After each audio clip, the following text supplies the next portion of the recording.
Okay, let's take a look at the story we've been talking about. Here's our eastern seaboard of the United States.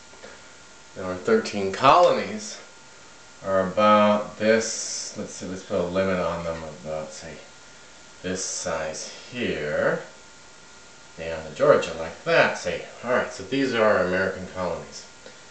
Remember that what the British wanted to do was they wanted to divide these colonies in half. Now half doesn't mean geographically, because there were far fewer people here than there were here. So half to them meant starting at New York. Here's New York. There's a really convenient line that they could use. Here's Albany. And if they could take advantage of the natural waterways, the rivers and the lakes that are in this area, there's a line that comes down here from Montreal down to New York that has a lake and a river right here, and then more lakes, and then finally the Hudson River through Albany down to New York. This was the line that they hoped to establish to divide the colonies into two parts.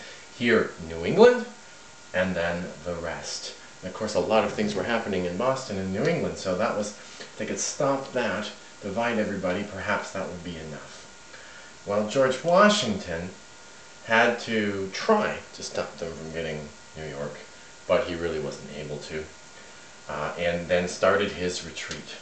So his retreat was across New Jersey in this direction, and this is Trenton right here.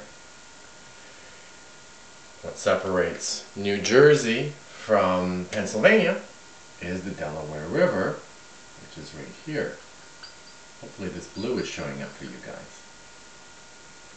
So by crossing the Delaware River, he got away from that army that was following him, but then crossed back over and defeated them there at Trenton, and then again at Princeton, which is very close nearby. So this was a key victory right here.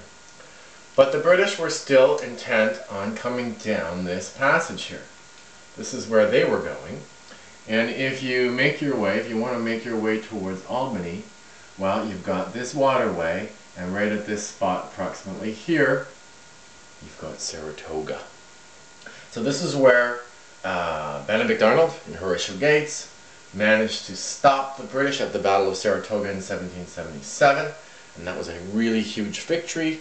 Some 5,000 British troops were captured under General Burgoyne, and that was a key victory for the French to think that we were worthy allies. Still, despite what was going on over here, Philadelphia is right here, okay, on the Delaware River. Despite this minor victory, there was nothing George Washington could do to stop the British if they kept on coming. And they did manage to capture Philadelphia. And so he had to wait just outside Philadelphia at Valley Forge during that winter, and they managed to occupy Philadelphia. But then, as I said, the next thing that happened was the British used their fleet to attack down here. Well, actually, starting with Georgia, which is all the way here, they took Atlanta, they took Charleston, and then gradually moved their way up into North Carolina. And that's the point that we've arrived at so far in our story.